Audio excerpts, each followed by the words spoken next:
Mahatet paper 1 व 2 अव्यये स्पष्टीकरणासह। प्रश्न 1. पुढीलपैकी कोणत्या गटातील शब्द क्रियाविशेषण या शब्दजातीतील आहेत? 1. अरे रे शाब्बास, 2. परंतु म्हणून, 3. आता इकडे, 4. करिता साठी. आणि याचं अचूक उत्तर आहे पर्याय 3. आता इकडे. स्पष्टीकरण बघूया. क्रियाविशेषण अव्यय म्हणजे क्रियापदाबद्दल माहिती सांगणाऱ्या अविकारी शब्दाला क्रियाविशेषण अव्यय म्हणतात. उदाहरणार्थ आता इकडे. केवल प्रयोगी अव्यय अरे रे शाबास. उभयान्वयी अव्यय परंतु म्हणून. शब्दयोगी अव्यय करिता साठी.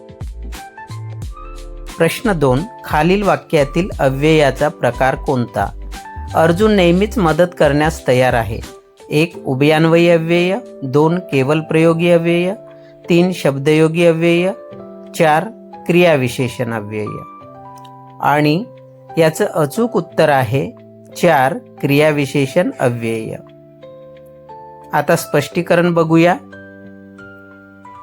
क्रियाविशेषण अव्यय म्हणजे क्रियापदाबद्दल माहिती सांगणाऱ्या अविकारी शब्दाला क्रियाविशेषण अव्यय म्हणतात. उदाहरणार्थ नेहमीच. केवल प्रयोगी अव्यय भावना व्यक्त करणारे अरे रे शाबास. उभयान्वयी अव्यय 2 शब्द किंवा 2 वाक्य जोडणारे. उदाहरणार्थ परंतु म्हणून. शब्दयोगी अव्यय नामाला किंवा शब्दाला जोडून येणारे. उदाहरणार्थ करिता साठी.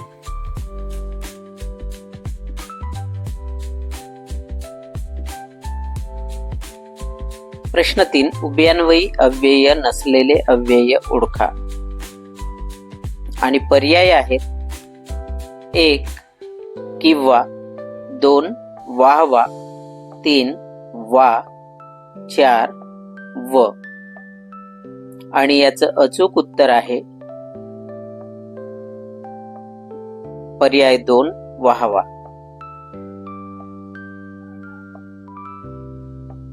स्पष्टीकरण बघूया. केवल प्रयोगी अव्यय भावना व्यक्त करणारे शब्द. उदाहरणार्थ वाहवा. उभयान्वयी अव्यय 2 शब्द किंवा 2 वाक्य जोडणारे. उदाहरणार्थ किंवा, वा, व ही उभयान्वयी अव्यये आहेत.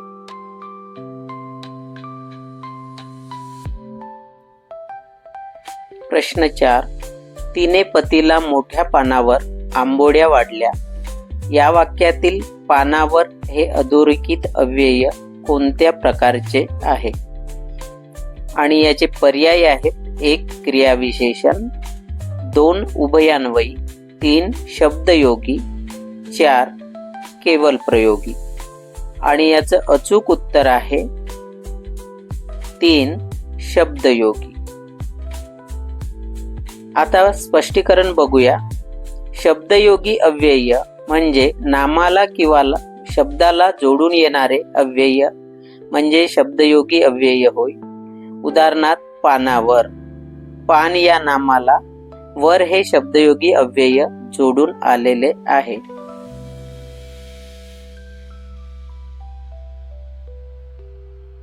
प्रश्न क्रमांक 5. खालील वाक्यातील केवल प्रयोगी अव्यय ओळखा. आणि याचे पर्याय आहेत 1. म्हणजे, 2. वाहवा, 3. किंवा, 4. आणि. आणि याचं अचूक उत्तर आहे पर्याय क्रमांक 2. वाहवा. आता स्पष्टीकरण बघूया. केवल प्रयोगी अव्यय म्हणजे आनंद, दुःख, तिरस्कार, प्रशंसा, संमती इत्यादी भावना अचानकपणे उद्गारातून व्यक्त करणाऱ्या अविकारी शब्दाला केवल प्रयोगी अव्यय असे म्हणतात. उदाहरणार्थ वाहवा हे प्रशंसादर्शक केवल प्रयोगी अव्यय आहे. म्हणजे किंवा आणि हे शब्द उभयान्वयी अव्यय आहेत.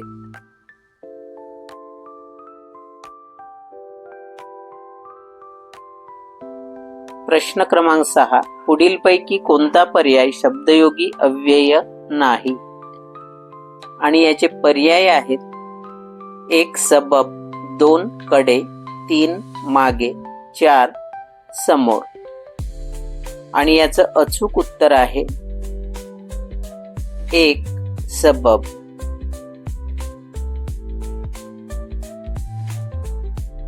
स्पष्टीकरण बघूया.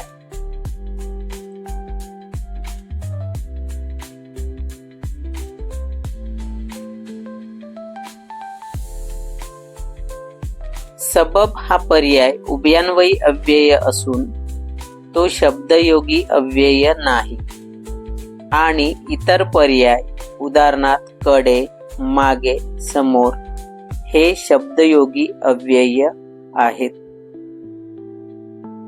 मित्रांनो, व्हिडिओ आवडल्यास लाईक, कमेंट आणि सबस्क्राईब जरूर करा.